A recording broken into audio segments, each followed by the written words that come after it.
Hello students, मैं आपको पिछले 4 प्रैक्टिकल्स ऑलरेडी बता चुका हूं और आज हम डिस्कस करने वाले हैं अपने 5th प्रैक्टिकल के बारे में, और जो कि हमारा एक्सपेरिमेंट सेकंड है। और जो सेकंड एक्सपेरिमेंट है उसका नाम है memorisation by paired association method. तो यहाँ पे ये जो एक्सपेरिमेंट है वो बेसिकली मेमोरी पर बेस्ड है, और इसका जो थियोरेटिकल एस्पेक्ट है उसके बारे में हम सबसे पहले बात कर लेते हैं कि इसमें हमें क्या क्या चीज़ें मेंशन करनी है, क्या क्या चीज़ें लिखनी है। तो सबसे पहले हम यहाँ पे मेमोरी की मीनिंग एंड डेफिनेशन यहाँ पे हम देंगे कि मेमोरी क्या होती है, और इसकी कुछ डेफिनेशंस हम यहाँ पर देंगे, कुछ फेमस साइकोलॉजिस्ट के थ्रू जो दी गई हैं उनके बारे में हम यहाँ पर लिखेंगे। Then components of memory, memory के क्या क्या कंपोनेंट्स हैं उनके बारे में बताएंगे कि लर्निंग के 4 कंपोनेंट हैं: learning, retention, recall and recognition. तो इन चारों के बारे में भी हम थोड़ा थोड़ा जो है डिफाइन करेंगे और इनको जो है अच्छे से समझाएंगे। तो ये देखिए, हमने चारों जो हैं इनको लिख लिया है, और चारों हमारे जो हैं ये आप देख सकते हैं। रिकॉग्निशन ये है, इसके बारे में हमने लिख दिया है। इसके बाद हमारा आता है टाइप्स ऑफ मेमोरी। मेमोरी कितने टाइप की होती है, तो यहाँ पे देखिए 5 टाइप की मेमोरी को यहाँ पे डिफाइन किया गया है। पहला जो है वो हमारी सेंसरी और इमीडिएट मेमोरी है। सेकंड जो है short term memory, long term memory, episodic memory and semantic memory. अब इन पांचों मेमोरीज़ को जो है डिफ़ाइन भी किया गया है कि सेंसरी मेमोरी क्या होती है और इमीडिएट मेमोरी क्या होती है, सबके बारे में डिफ़ाइन किया गया है। शॉर्ट टर्म मेमोरी क्या होती है इसे भी समझाया गया है। लॉन्ग टर्म मेमोरी के बारे में बताया गया कि लॉन्ग टर्म मेमोरी क्या होती है। और इसके बाद हमारा आता है लॉन्ग टर्म मेमोरी के बाद एपिसोडिक मेमोरी। एपिसोडिक मेमोरी क्या होती है इसको हम डिफ़ाइन करेंगे। देन सिमेंटिक मेमोरी, इनको हम अच्छे से डिफाइन करेंगे। देन हमारा आता है characteristics of a good memory. Good memory के क्या क्या कैरेक्टरिस्टिक्स होते हैं, तो यहाँ पे आप देख सकते हैं: quick learning, organisation of learn content, good retention, quick recall, accurate recognition, forgetting unnecessary material. तो ये क्या है, ये हमारे इसके जो है कैरेक्टरिस्टिक्स हैं, गुड मेमोरी के कैरेक्टरिस्टिक्स। एंड यहाँ पे अब आया मेथड ऑफ मेमोराइजेशन। मेमोराइजेशन के क्या क्या मेथड होते हैं, जैसे कि whole method, part method, mixed method and method of association of ideas, active and passive method. इन सब के बारे में जो है हम यहाँ पर डिफाइन करेंगे। ये हमारा हो गया थ्योरेटिकल एस्पेक्ट। अब यहाँ पे देखिए थोड़ा सा और हमें थ्योरेटिकल एस्पेक्ट में बताना है, फैक्टर्स इन्फ्लुएंसिंग मेमोरी के, मतलब मेमोरी को कौन कौन से फैक्टर हैं जो कि प्रभावित करते हैं, जैसे कि physical and mental health, motivation, nature of learning material, willingness to learn, interest and attention, memory method, practice and repetition, teaching methods, teachers behaviour. तो ये जो सारे पॉइंट हैं ये हमें भी जो है इनको यहाँ पर मेंशन करना है। अब हम आते हैं अपने मेन प्रैक्टिकल के ऊपर, मतलब एक्सपेरिमेंट पर। तो यहाँ पे सबसे पहले हम लिखेंगे नेम ऑफ द एक्सपेरिमेंट। यहाँ पे हमने लिखा है memorisation by paired association. Purpose of the experiment, purpose क्या है, to study the process of memorisation by paired association. Paired association के थ्रू यहाँ पे देखना चाहते हैं कि प्रोसेस क्या है हमारा, इसको हम चेक कर रहे हैं। मतलब पेयर्ड एसोसिएशन मेथड के थ्रू हम यहाँ पर चेक कर रहे हैं मेमोरी को। To study the differences between meaningful and non meaningful words. तो यहाँ पे हम 2 तरह के कार्ड्स प्रिपेयर करते हैं जिन पे meaningful and non meaningful words जो है लिखे होते हैं। एंड देन इसके बाद हम आते हैं डिटेल्स ऑफ द सब्जेक्ट पे, जिसमें हम लिखेंगे कि हमारा सब्जेक्ट का डिटेल क्या क्या है: name, class, age, gender and physical and mental health. इसके बाद डिटेल्स ऑफ द एक्सपेरिमेंटर हम लिखेंगे जिन्होंने ये एक्सपेरिमेंट को कंडक्ट किया। इसके बाद हमारा आता है डिटेल्स ऑफ द एक्सपेरिमेंट, मतलब ये एक्सपेरिमेंट किस डेट, किस टाइम और किस प्लेस पर जो है कंडक्ट किया गया। इसके बाद हम आते हैं मटेरियल रिक्वायर्ड। यहाँ पे आपको बताया गया है कि 2 सेट्स कंटेनिंग 13 कार्ड्स, मतलब आपको 2 सेट बनाने हैं 13 कार्ड्स के, टोटल 26 कार्ड्स बनाने हैं, जिसमें कि 13 जो होंगे वो आपके मीनिंगफुल होंगे और 13 जो कार्ड्स होंगे वो होंगे मीनिंगलेस। और आपको जो कार्ड्स हैं इनको आपको चार्ट पेपर पे बनाना होगा, और अराउंड एक आप समझ लीजिए इनका साइज़, मतलब एक नॉर्मल एक स्मार्टफोन के जितना आपका ये कार्ड जो है वो होना चाहिए, जिससे कि जो है सब्जेक्ट को दिखाते टाइम वो कार्ड अच्छे से दिखाई दे और उसको वर्ड्स जो हैं क्लियरली विजिबल हों। प्रिलिमिनरी प्रिपरेशन की बात करें तो यहाँ पे देखिए लिखा हुआ है cards of same size had prepare in advance, मतलब कार्ड आपको सभी सेम साइज़ के होने चाहिए, छोटा बड़ा नहीं होना चाहिए। और इस तरीके से कुछ जो है प्राइमरी प्रिपरेशन यहाँ पे लिखे हुए हैं। प्रिकॉशंस यहाँ पे बताए गए हैं।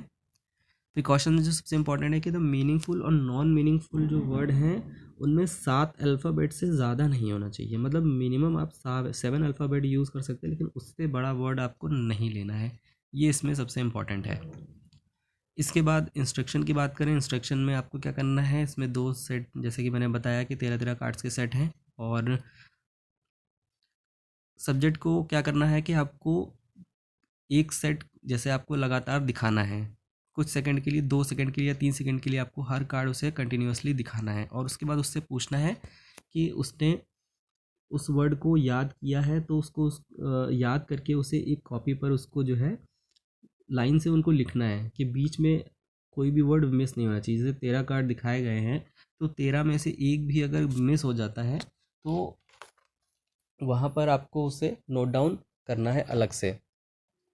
और तब तक नोट डाउन करना है जब तक कि आपका जो सब्जेक्ट है वो अलग अलग ट्रायल्स में, या जब तक कि जिस ट्रायल में वो आपको सारे सही वर्ड्स का रिस्पॉन्स ना दे दे। मतलब अगर जैसे मान लीजिए स्टूडेंट ने अगर 5 ट्रायल किए, 5 ट्रायल में अगर वो सही से उन वर्ड्स को नहीं बता पाया, कोई एक वर्ड मिस कर दिया, तो आप कंटिन्यूअसली जो है ट्रायल्स करेंगे उसके ऊपर। तो जैसा कि मेरे केस में आप देख सकते हैं इस फाइल में, यहाँ पे देखिए सबसे पहले मैं मेथड्स आपको दिखा देता हूँ। ये मेथड आपको यहाँ पे लिखने हैं।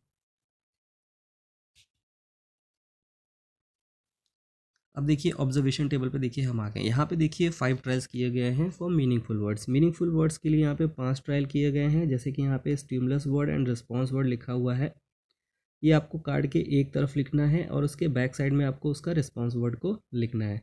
और सब्जेक्ट को जब आप कंटिन्यूसली दिखाएंगे और जब उसको लगातार दिखाएंगे तो वो आपको जो है वर्ड बोल करके बताएगा या लिख कर भी बता सकता है। तो इससे आपको उसको कई ट्रायल्स कराने हैं। अब देखिए यहाँ पे मेरे जो सब्जेक्ट है उसने यहाँ पे 5 ट्रायल में जो है देखा जाए तो 4 ट्रायल में ही उसने जो है वर्ड्स को यहाँ पे पूरा पूरा जो है लिख के मुझे बता दिया था। और उसके बाद हमने एक ट्रायल और किया चेक करने के लिए कि कहीं कोई गड़बड़ तो नहीं है, तो हमने एक और 5th ट्रायल किया और वहाँ पे भी उसने सारे वर्ड्स के आंसर सही दे दिए। तो यहाँ पे हमने उस ट्रायल को रोक दिया। अब सेम प्रोसेस हमें करना है। ये देखिए मीनिंगफुल वर्ड्स, मीनिंगलेस वर्ड्स का जो है आपको जो है एक जो है इनको एक लिफाफे में रख करके अपनी फ़ाइल में ही जो है इनको लगाना भी होगा। और मीनिंगलेस वर्ड्स अब देखिए यहाँ पे हमें 7 ट्रायल करने पड़े। 7 ट्रायल करने के बाद भी देखिए यहाँ पे कुछ गलतियाँ हुई हैं, लेकिन गलतियाँ आखिरी तक जो है धीरे धीरे कम हो गई हैं। तो आपको मतलब ट्रायल करना है, बहुत ज़्यादा ट्रायल भी नहीं करने के, आप ट्रायल करते ही रहें, मतलब मैक्सिमम 7 से 8-10 ट्रायल आप कर सकते हैं। तो इसी तरीके से आपको जो है ऑब्जर्वेशन टेबल को जो है प्रिपेयर करना है। इसके बाद आपको जो मेन काम है आपका वो है ग्राफ। ग्राफ आपको जो है यहाँ पे प्रिपेयर करना है। तो यहाँ पे देखिए नंबर ऑफ़ करेक्ट रिस्पॉन्सेज का हमने ग्राफ जो है मेड किया है। सबसे पहले जो करेक्ट रिस्पॉन्सेज हैं जो कि मीनिंगफुल और मीनिंगलेस दोनों केस में इंक्लूडेड है, तो हमने देखिए यहाँ पे इस ग्राफ को बनाया है। आपको भी ऐसे ही ये ग्राफ बनाना है। सेकेंड ग्राफ आपको बनाना है, यहाँ पे आपको हमें बताना है नंबर ऑफ़ रॉन्ग आंसर्स। यहाँ पे रॉन्ग आंसर्स का हमें जो है दोनों ही टाइप के वर्ड्स का जो है ग्राफ को प्रिपेयर करना है। तो इस ग्राफ को आप अच्छे से देख लीजिएगा। और इसके बाद आपको इंट्रोस्पेक्शन रिपोर्ट भी इसमें देनी है। इंट्रोस्पेक्शन रिपोर्ट का मतलब ये है कि आपको अपने सब्जेक्ट से एक छोटा सा लिखवाना है कि उसको ये एक्सपेरिमेंट करने में स्टार्टिंग में क्या प्रॉब्लम आई और आखिरी तक उसको करते करते क्या इसमें जो है इम्प्रूवमेंट हुआ और कैसे उसने इसको किया। तो छोटी सी इंट्रोस्पेक्शन रिपोर्ट आपको लिखवानी है, ज़्यादा बड़ी नहीं, बस 1 पेज की, 1 पैराग्राफ की मान लीजिए, ये आपको लिखवानी है। इसके बाद आपको यहाँ पे रिज़ल्ट बताना है कि आपका रिज़ल्ट क्या रहा, मीनिंगफुल और मीनिंगलेस वर्ड में कितने कितने वर्ड सही रहे, कितने ट्रायल्स में आपने सही किया, कितने ट्रायल्स में क्या क्या चीज़ें हुई, कितने गलत हुए। तो ये सब आपको रिज़ल्ट में पूरा मेंशन करना है। और ग्राफ एनालिसिस इसके बाद आपको बतानी है कि ग्राफ एनालिसिस में आपने ये चीज़ें आपने वहाँ पे मेंशन की हैं। तो जो भी ग्राफ में है सब यहीं पे लिखना है, कुछ नया नहीं है, बस आप इसमें एक बार रीड कर लीजिएगा, देख लीजिएगा, को समझ में आ जाएगा। कंक्लूजन में आपको बताना है कि आपने फुल वर्ड के जो है 5 ट्रायल किए, मीनिंगलेस के आपने 7 ट्रायल किए। यही इसका मेन कंक्लूजन है, बाकी इसमें ज़्यादा कुछ नहीं लिखने वाला है। सजेशंस आप देख सकते हैं, सजेशंस इसमें क्या क्या दिए हुए हैं, वही सजेशंस आप चाहें तो नोट डाउन कर सकते हैं, अपनी तरफ से भी लिख सकते हैं, कोई कंपल्शन नहीं है ऐसा। और एजुकेशनल इम्प्लीकेशन सबसे लास्ट में आपको मेंशन करने हैं कि इसके एजुकेशनल इम्प्लीकेशन क्या है। और इसी तरीके से ये प्रैक्टिकल भी हमारा जो है एंड होता है। और अब आपका सिर्फ एक प्रैक्टिकल बचा हुआ है, थर्ड एक्सपेरिमेंट, वो जिसको कि मैं अगले वीडियो में कवर करने वाला हूँ। तो मिलते हैं अगले वीडियो में।